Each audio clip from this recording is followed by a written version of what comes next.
आज सोलापूर शहराच्या वैभवामध्ये आणि आज शहरातल्या गोरगरीब लोकांच्या जीवनामध्ये सर्वात आनंददायी असा आजचा हा दिवस आहे। आणि आजच्या या आनंदमय अशा दिवसाचं औचित्य साधून आपल्या सगळ्यांसाठी जी घरं आदरणीय विजय मालकांनी या ठिकाणी बांधलेली आहेत त्या घरांच्या चावी देण्याचा कार्यक्रम, घरं आपल्याला सुपूर्द करण्याचा कार्यक्रम या ठिकाणी होत असताना या गृह प्रकल्पाच्या पाठीशी जे ठामपणे उभे राहिले आणि या या प्रोजेक्टचाच नाही आहे, या महाराष्ट्रातल्या ज्या लोकांना घर नाही आहे त्या लोकांना घर मिळालं पाहिजे ही भूमिका घेऊन काम करणारे राज्याचे मुख्यमंत्री आदरणीय देवेंद्र फडणवीस साहेब आजच्या कार्यक्रमाला उपस्थित आहेत। एकदा जोरदार आपण टाळ्या वाजवून त्यांचं पुन्हा एकदा स्वागत करूया। या ठिकाणी पुणे गृहनिर्माण व क्षेत्र विकास महामंडळाचे सभापती सन्माननीय शिवाजीराव पाटील आडळकर हे या ठिकाणी उपस्थित आहेत आणि ज्यांनी आत्ताच आपलं मनोगत व्यक्त केलं। आणि या सोलापूर उत्तर मतदारसंघाच्या बाबतीतली भूमिका मांडत असताना या सगळ्या आपल्या ज्या लोकांना घराची आवश्यकता होती त्या घराचं स्वप्न पूर्ण करण्याचं काम गेल्या अनेक दिवसापासून ते करतात। ते सन्माननीय विजयजी देशमुख या नगरीचे दुसरे ज्येष्ठ नेते आणि आमचे मार्गदर्शक सन्माननीय सुभाष बापू या ठिकाणी उपस्थित असलेले शहरात ग्रामीणचे आमचे आमदार सचिन कल्याण शेट्टी साहेब या ठिकाणी उपस्थित असलेले आदरणीय समाधान आवतडे या ठिकाणी उपस्थित असलेले आमदार देवेंद्रजी कोटे या ठिकाणी उपस्थित असलेले आमदार सन्माननीय अभिजितजी पाटील या ठिकाणी दुसरे उपस्थित असलेले सन्माननीय आमदार शिवाजीराव पाटील, आमचे रणजितसिंह मोहिते पाटील या ठिकाणी उपस्थित असलेले माजी आमदार आणि माझे मित्र सन्माननीय राजाभाऊ राऊत यासोबत या ठिकाणी उपस्थित असलेले जिल्हाधिकारी सन्माननीय कुमार आशीर्वाद, सचिनजी उंबासे आणि खास करून महाराष्ट्राचे मुख्य कार्यकारी अधिकारी सन्माननीय मिलिंदजी शंभरकर या ठिकाणी उपस्थित असलेले जिल्हाध्यक्ष सन्माननीय चेतनसिंह केदार, दुसरे आमचे जिल्हाध्यक्ष सन्माननीय शशिकांतजी चव्हाण आणि शहर जिल्हाध्यक्षा सन्माननीय रोहिणीताई तडवळकर, सन्माननीय राहुलजी साकोरे, महाराष्ट्राचे CEO आदरणीय वाघसाहेब आणि सगळे सन्माननीय उपस्थितांच्या सगळ्यांचं मी मनापासून या ठिकाणी स्वागत करतो। आणि आजच्या कार्यक्रमाच्या निमित्तानं सन्माननीय विजयरावजी देशमुख यांचं मी मनापासून कौतुक करतो, त्यांचं मनापासून अभिनंदन करतो की त्यांनी हा सुंदर असा प्रोजेक्ट या ठिकाणी उभा केला आणि जवळजवळ 1350 लोकांना कायम स्वरूपाचं स्वतःचं हक्काचं घर अगदी वाजवी किमतीमध्ये देत असताना हा महत्त्वाकांक्षी प्रोजेक्ट उभा केला। आणि हा प्रोजेक्ट फक्त उभा नाही केला तर या प्रोजेक्टसाठी लागणाऱ्या सगळ्या सोयीसुविधा आदरणीय विजय मालकांनी या ठिकाणी देण्याचा प्रयत्न केला।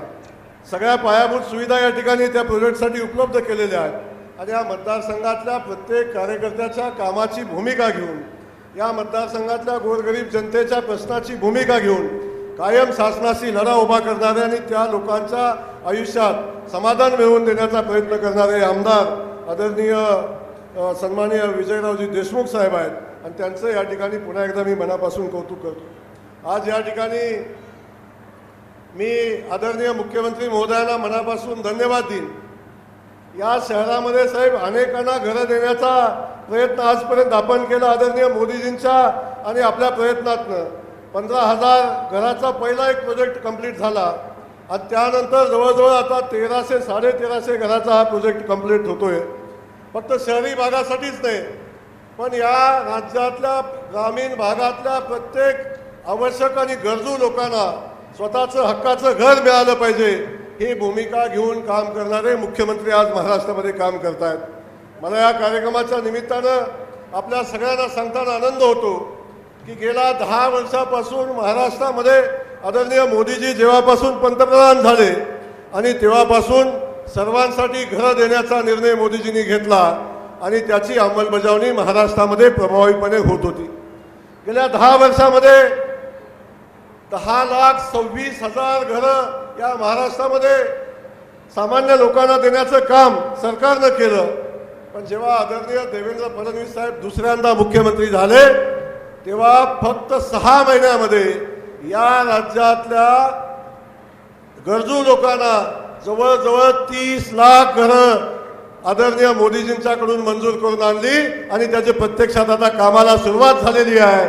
एवढं मोठं काम आदरणीय मुख्यमंत्री महोदयांच्या माध्यमातून या सर्वांना घरं देण्याच्या माध्यमातून होताना आपण सगळेजण पाहतोय। या ठिकाणी या सोलापूर शहरामध्ये हा कार्यक्रम होत असताना सोलापूर शहराच्या अनेक प्रश्नाच्या संदर्भात माननीय मुख्यमंत्री महोदयांनी कायम या शहराला न्याय देण्याची भूमिका घेतलेली आहे आणि आपण याचे सगळेजण आपण याचे साक्षीदार आहोत। गेल्या अनेक दिवसापासून समांतर पाईपलाईन हा एक विषय साहेब या शहरासाठी सगळ्यात महत्त्वाचा विषय होता आणि आम्हाला सांगायला आनंद होतो साहेब की वास्तविक पाहता त्याचं काम आपल्या हस्तेच त्याचा शुभारंभ होणं अपेक्षित होतं, परंतु काम असं चालू होत होत गेलं आणि ते आपोआपच चालू झालं। समांतर पाईपलाईनचं पाणी आज शहरामध्ये साहेब पोचलेलं आहे आणि या शहराचा पाण्याचा प्रश्न काही अंशी सुटलेला आहे साहेब। या निमित्तानं जेव्हा हा समांतर पाईपलाईनचं काम झालं तेव्हा शहरातल्या पाणी पुरवठ्यामध्ये किती फरक पडेल या संदर्भात आम्ही जेव्हा माहिती घेतली तर साहेब तेव्हा वॉटर ट्रीटमेंट प्लॅन्ट जो पाखणीमध्ये आहे त्याला फॉरेस्टची जागा पाहिजे होती। गेल्या अनेक दिवसापासून रखडलेला तो विषय होता। त्या जागेला 16 कोटी रुपये लागत होते साहेब। आपल्याकडे आलो आम्ही सगळ्यांनी विनंती आपल्याला केली, एकदा जोरदार टाळ्या वाजवून साहेबांचा या ठिकाणी धन्यवाद व्यक्त करूया। एकही रुपया न घेता फॉरेस्टची जागा आता देण्याचा निर्णय झाला, निर्णय अंतिम टप्प्यामध्ये आहे साहेब। तो एकदा जागा मिळाली की आम्ही ट्रीटमेंट प्लांटचा पण टेंडर झालेला आहे साहेब। तो प्लांट झाला की साहेब खऱ्या अर्थानं शहराला आम्ही दुसऱ्या तिसऱ्या दिवशी पाणी देऊ अशा पद्धतीची परिस्थिती निर्माण होईल। आणि आज आपण पाहतो हे सगळं करत असताना जेव्हा आम्ही पुन्हा विचार केला, शहरातले सगळे लोकप्रतिनिधी आम्ही होतो, आदरणीय बापू असतील, विजय मालक असतील, खास करून देवेंद्र कोटेचे असतील, या सगळ्यांनी शहराच्या पाण्याच्या संदर्भातला प्रश्न आम्ही पुढे येऊन गेलो। आता समांतर पाईपलाईन झाली, वॉटर ट्रीटमेंट प्लांट झाला आणि साहेब हे सगळं झाल्यानंतर गेल्या अनेक वर्षापासूनची या शहरातली जी वितरण व्यवस्था आहे ती खूप जुनी झालेली आहे, 50 वर्षाच्या पूर्वीची आहे। तेव्हा साहेब आम्ही आपल्याला विनंती केली की आपण या शहरातल्या वितरण व्यवस्थेला सुद्धा आपण मान्यता दिली पाहिजे, अशा पद्धतीची भूमिका आम्ही आपल्याकडे मांडली। आणि साहेब आम्हाला मनापासून अभिमान आहे, सोलापूरच्या शहरातल्या नागरिकांनी काही मागितलं आणि आजपर्यंत आपण कधी नाही म्हणलंय असं आज तागायत कधी घडलेलं नाही। जवळजवळ 872 कोटी रुपयाचा शहरातल्या अंतर्गत पाण्याच्या व्यवस्थेसाठी आपण मंजूर केले साहेब। आता त्याचा टेक्निकल सँक्शन पण झालेला आहे, आज आपण आदेश द्यावा त्याचं टेंडर काढण्याचा अशी विनंती या निमित्तानं साहेब मी आपल्याला आज या निमित्तानं करतोय। एका बाजूला शहराच्या पाण्याच्या व्यवस्थेचा विषय येतो, दुसऱ्या बाजूला साहेब मी पालकमंत्री झालो पहिल्यांदा इथं आलो तेव्हा आल्या आल्या पत्रकारांचा प्रश्न होता सोलापूरच्या विमानसेवेचं काय। सोलापूरची विमानसेवा चालू झाली साहेब, पहिलं विमान गोव्याला गेलं, अनेक लोकांनी गोव्यामध्ये आमची पिढी बिघडवण्यासाठी विमानसेवा चालू केली का काय अशा पद्धतीचा बालबुद्धीचा शोध या ठिकाणी साहेब लावला। पण मला सांगताना आनंद होतो, गोवा हा पर्यटन हब आहे आणि गोव्यातनं जगाच्या पाठीवर सगळ्या ठिकाणी साहेब जाता येतं आणि त्या विमानसेवेला सोलापूरकरांनी भरभरून प्रतिसाद दिला। आणि साहेब आमच्या सगळ्या सोलापूरवासियांची सगळ्यांची मनोमन इच्छा आहे की सोलापूरमधनं मुंबईला पुण्याला आम्हाला विमानानं जाता आलं पाहिजे, ही भूमिका सगळ्या सोलापूरकरांची आहे। पुन्हा मी तुम्हाला धन्यवाद देतो साहेब, ही विमानसेवा चालू होण्यामध्ये जी अडचण होती, वायबिलिटी गॅप फंडिंगचा जो विषय होता साहेब, तो आपण मंत्रिमंडळाच्या बैठकीमध्ये सोडवला आणि त्याच्यासाठी आपण पैशाची तरतूद पण केली साहेब। आता लवकरच विमानसेवा चालू होईल साहेब। परवा माझ्या तोंडातनं शब्द गेलाय, गणेश उत्सव संपायच्या आत ही विमानसेवा चालू व्हावी अशा पद्धतीची भावना आमच्या सगळ्या सोलापूरवासियांची आहे. मुरली अण्णाशी बोललो साहेब, ते पण त्यासाठी आता सकारात्मक आहे, ताकदीनं काम करतायत आणि ती विमानसेवा चालू व्हावी ही आमच्या सगळ्या सोलापूरवासियांची मनापासूनची इच्छा आहे. त्यामुळे एकदा जोरदार अशा टाळ्या वाजवा की गणेशोत्सवाच्या आत ही विमानसेवा चालू झाली पाहिजे, हे साहेबांना या निमित्ताने मी विनंती या निमित्ताने करणार. साहेब, या ठिकाणी सोलापूर शहरातले अनेक प्रश्न या ठिकाणी साहेब आहेत, पण हे सगळं करत असताना सोलापूर शहरातले अंतर्गत रस्ते असतील, सोलापूर शहरातला खास करून उड्डाण पुलाचं काम साहेब गेल्या अनेक दिवसापासून रखडले. कलेक्टर महोदयांना आम्ही वारंवार विनंती करतो की एकदा तो जमिनीचा विषय संपवून घ्या. त्या उड्डाण पुलासाठी पैशाची तरतूद आहे, सगळं आहे. विजय मालकांनी सातत्यानं त्याचा प्रयत्न केलेला आहे. तो उड्डाण पुलाचं कामही आम्ही तातडीनं चालू करण्यासंदर्भातल्या सगळ्या प्रक्रिया आपल्याला पुढे घेऊन जायचं आहे. तसे आदेश आपण या निमित्तानं द्यावेत अशा पद्धतीची विनंती या निमित्तानं करतो. साहेब, आपण या सिद्धेश्वराच्या नगरीमध्ये आलात, ही विठुरायाची पण नगरी आहे.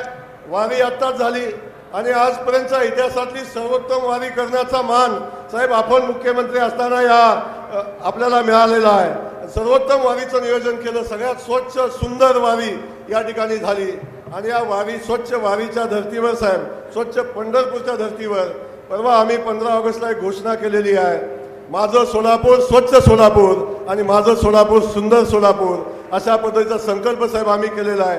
आणि 1 वर्षाचं हे अभियान आहे साहेब. 1 वर्षभर आम्ही सातत्यानं काम करणार आहे. काल आदरणीय बापू त्या बैठकीला होते, देवेंद्रजी होते, आम्ही सगळ्यांनी मिळून संकल्प केलेला आहे.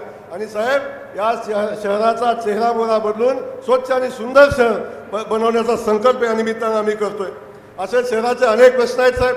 आपण कायम आमच्या पाठीशी उभे राहिलेला आहात, कायम या जिल्ह्याच्या पाठीशी उभे राहिलेला आहात आणि या जिल्ह्याला पाहिजे ते देण्याचा आपण सातत्यानं प्रयत्न केलेला आहे. मी आपल्याला मनापासून धन्यवाद देईन आणि सोलापूरकरही आपल्याला मनापासून धन्यवाद साहेब या निमित्तानं देतील. आपण सगळे मिळून स्वच्छ सुंदर आणि विकसित सोलापूर घडवण्याच्या दृष्टीनं आपण सगळे मिळून प्रयत्न करूया, हे आजच्या दिवशी या निमित्तानं मी सांगतो. विजय मालकांनी या ठिकाणी सांगितलं, या ठिकाणी एक मोठा उद्योग आला पाहिजे आणि मला आनंद आहे, साहेबांनी मला कानात सांगितलं, जयकुमारजी तातडीनं एक चांगली जागा बघा, पुण्यात अनेक प्रोजेक्ट येतात, एक मोठा IT पार्क आपण या ठिकाणी आणू, अशा पद्धतीची भूमिका तातडीनं साहेबांनी मांडली. साहेब, आम्ही जागेची व्यवस्था करू, आपण तातडीनं IT पार्कची व्यवस्था करा, आम्ही बाकी सगळ्या व्यवस्था या ठिकाणी उभ्या राहतील, अशा पद्धतीची भावना या निमित्तानं व्यक्त करतो. आजच्या कार्यक्रमाच्या निमित्तानं विजय मालक आपल्याला मनापासून धन्यवाद देतो. हे हजारो माणसं आपल्याला आयुष्यभर धन्यवाद देतील की ज्यांना तुम्ही हक्काचं घर दिलं. अशा लोकांसाठी आपण सातत्यानं काम करता, आपल्याला पुन्हा एकदा धन्यवाद. साहेब, आपण या ठिकाणी आलात, आपल्यालाही मनापासून धन्यवाद देतो आणि थांबतो. जय हिंद, जय महाराष्ट्र. ABP माझा, उघडा डोळे बघा नीट.